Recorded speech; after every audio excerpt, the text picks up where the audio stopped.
السلام علیکم ورحمۃ اللہ وبرکاتہ۔ نحو ثالثہ۔ تو ہم لوگ اس وقت بات کر رہے ہیں اسم موصول کے بارے میں کہ اسم موصول کیا ہوتا ہے۔ تو سب سے پہلی بات اور پہلا مقصد تو یہ ہے اسم موصول کے پڑھنے کا کہ ہم لوگ جان لیں کہ اسماء موصولہ بھی مبنیات میں سے ہے۔ کل ہم نے اسم موصول کی تعریف کر دیا تھا، کتاب سے پڑھ کر کے سمجھا دیا تھا اور آپ لوگوں کو یاد کرنے کے لیے کہا تھا اور سمجھنے کے لیے کہا تھا۔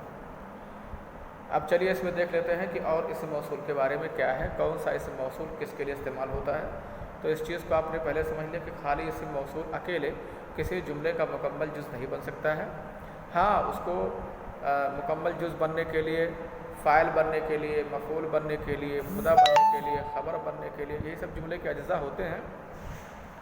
ان جملوں میں ان اجزاء میں سے کوئی جز بننے کے لیے ضروری ہے کہ اسم موصول ہو اور اس کے بعد اس کا صلہ ہو، جملہ خبریہ ہو۔ صلہ کیا کیا اس میں خوبی ہونی چاہیے، یہ سب میں نے بتایا۔ اور میں نے اسم موصول کی کچھ مثالیں لکھ کر کے لانے کے لیے آپ لوگوں سے کہا تھا۔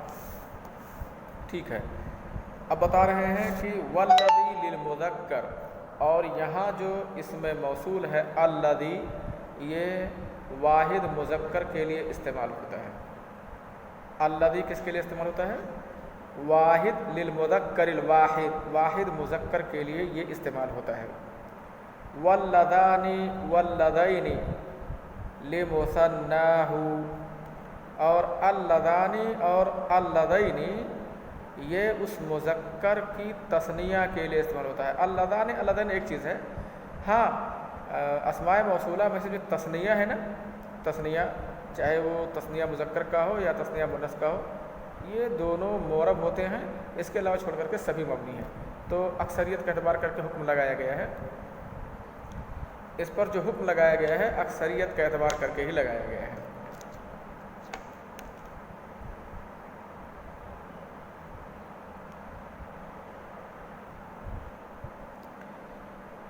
واللتی للمؤنث، اور اللتی مؤنث کے لیے۔ ہاں جی، ہلو۔ واللتی للمؤنث، اور اللتی یہ مؤنث کے لیے ہے۔ کس کے لیے؟ واحد مؤنث کے لیے۔ واللتان واللتین لمثناہا، اور اللتان اللتین یہ اسی واحد مؤنث کی تثنیہ کے لیے ہے۔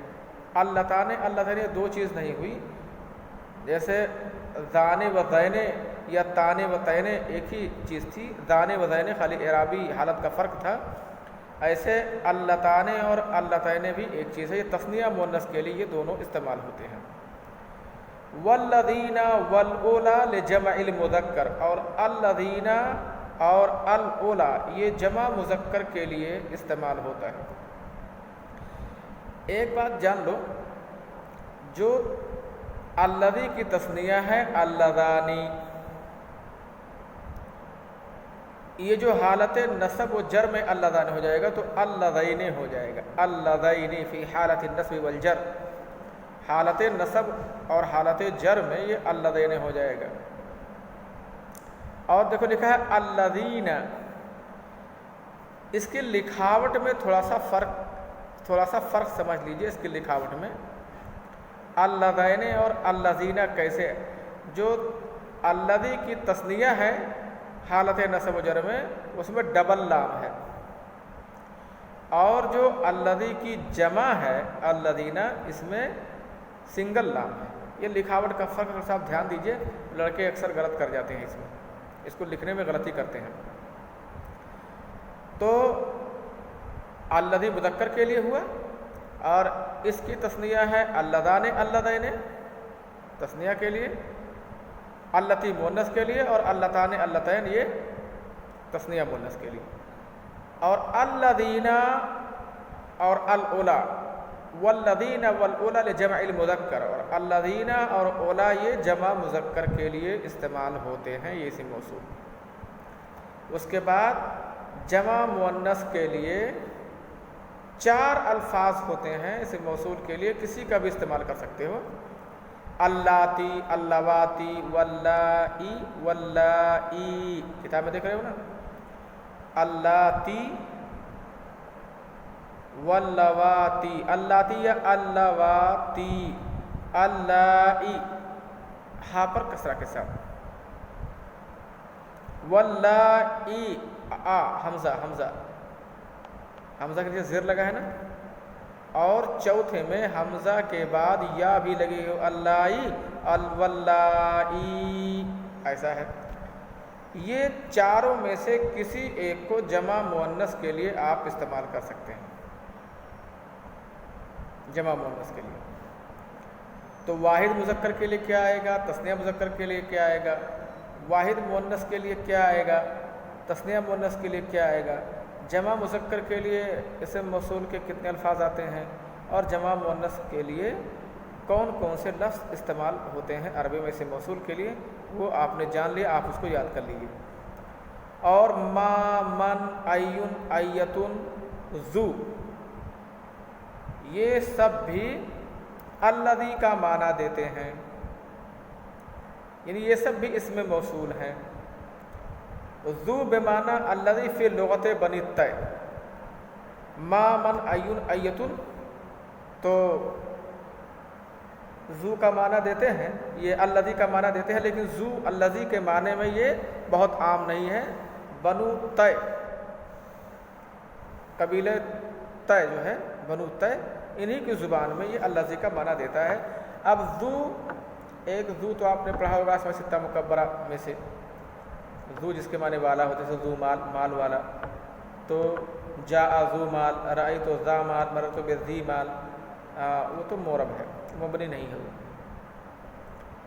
وہ اعراب دیا جاتا ہے حالت رفع میں واو کے ساتھ، نصب میں الف کے ساتھ، جر میں یا کے ساتھ اس کو اعراب دیا جاتا ہے۔ لیکن یہ ذو جو الذی کا معنی دیتا ہے، جس کے معنی جو ہوتا ہے، اسم موصول میں سے ہے، اسماء موصولہ میں سے ہے، یہ مبنی ہے، یہ مورب نہیں ہے، یہ ہر حال میں ذو ہی رہے گا۔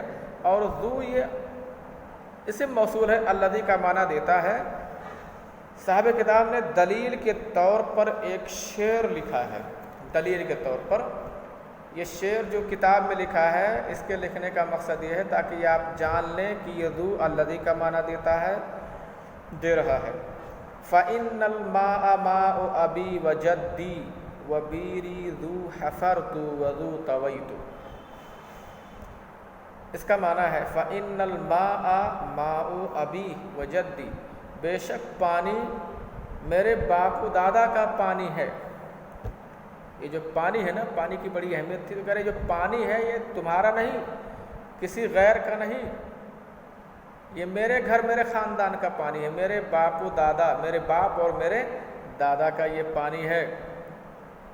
وَبِيرِي، اور میرا کنواں، ذو حفرت، اے الذی حفرتہ، جسے میں نے کھودا ہے، وذو طویت، اور جس کی منڈیر میں نے بنائی ہے، یہ بھی کنواں میرا ہی ہے، کسی غیر کا نہیں، کسی دوسرے کا نہیں ہے۔ بہرحال تو شعر کا معنی ہو گیا۔ یہاں جو محل شاہد ہے وہ یہ ہے، وہ بیری ذو حفرت وذو طویت، اور میرا کنواں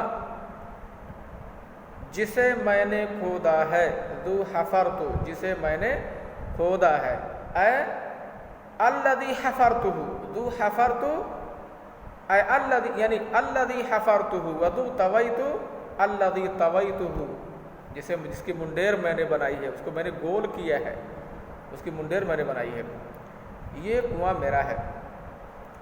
تو ما، من، ایون، ایتن، یہ تو بہت استعمال ہو رہے ہیں اس میں موصول کے طور پر، اور ذو بھی اسی میں سے ایک ہے، ذو جو الذی کا معنی دیتا ہے، اس کے لیے صاحب کتاب نے، مصنف نے دلیل دے دیا ہے کہ دیکھو اس میں ذو جو استعمال ہوا ہے یہ الذی کے معنی میں استعمال ہوا ہے، اس کا مطلب ذو یہ اسم موصول میں سے اور الذی کا معنی دیتا ہے، اور یہ بھی مبنی ہے۔ فَإِنَّ الْمَاءَ مَاءُ أَبِي وَجَدِّي، تو اتنے تک سے آپ نے یہ سمجھ لیا کہ مختلف قسم کے اسم موصول جو کوئی واحد کے لیے ہیں، مذکر کے لیے، کوئی تثنیہ مذکر کے لیے، کوئی واحد مؤنث کے لیے، کوئی جمع مؤنث کے لیے کون کون سے الفاظ آتے ہیں. اور جمع مذکر کے لیے اسم موصول میں دو لفظ ہیں، الذین اور الاولا. اکثر استعمال الذین ہی ہوتا ہے، اولا کا بھی استعمال ہوتا ہے. ہاں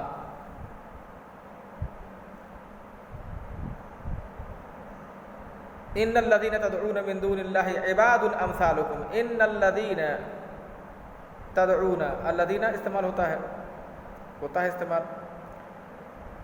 اور الاولا کا بھی استعمال ہوتا ہے. ہاں